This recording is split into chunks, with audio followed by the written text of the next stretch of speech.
Welcome to Swimming with Ease. My name's Superdad. Swimming's a great activity and a great sport. So swimming being aerobic and lengthening the muscles, it is incredibly good for your body. Swimming, as a sport, can be enjoyed by a large variety of people, from the young and all the way up to the old. But of course, how much you enjoy swimming is directly linked to whether your technique allows you to swim with comfort and ease. So today, I'm going to tell you the fundamentals to finally make swimming feel good. A common misconception is that movement through the water in freestyle and other strokes depends on the constant movement of your arms and legs. Let's see. Let's take skiing and ice skating as an example. What's actually happening? First you kick, then slide. First kick, then slide. What about in running? There's no obvious slide to it, is there? To an extent, the harder you push into the ground, the further you run. I'm sure you'd agree, swimming's closer to these sliding sports, like the skiing and ice skating, right? In swimming, this sliding or gliding portion I call the glide. In freestyle, it's this part where you're moving passively through the water.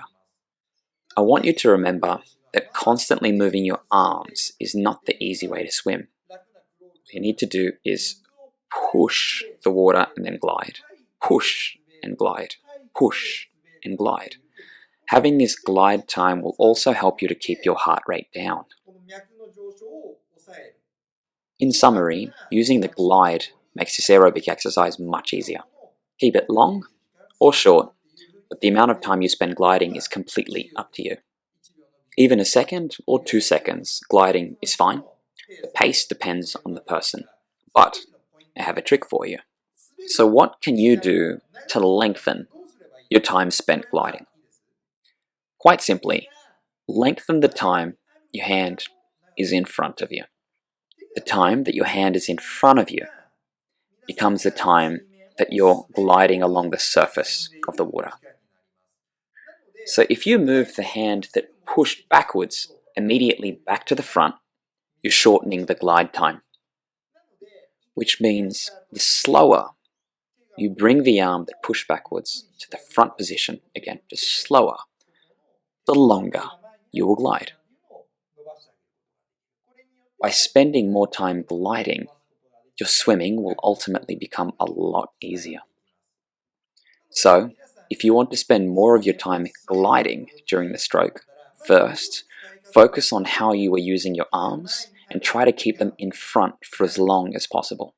Now, don't try to stretch your arm further forward to glide, but just place your hand in front of you and hold. Some people may try to swim faster by stretching their front arm as far forward as possible, but this isn't necessary to do freestyle effectively. So in summary, the most important way to glide during your freestyle, to make it that little bit easier, less straining, is to leave your leading arm forward while slowly moving your other arm back to the forward position. Now give it a try yourself. That's the end for the video today. See you next time.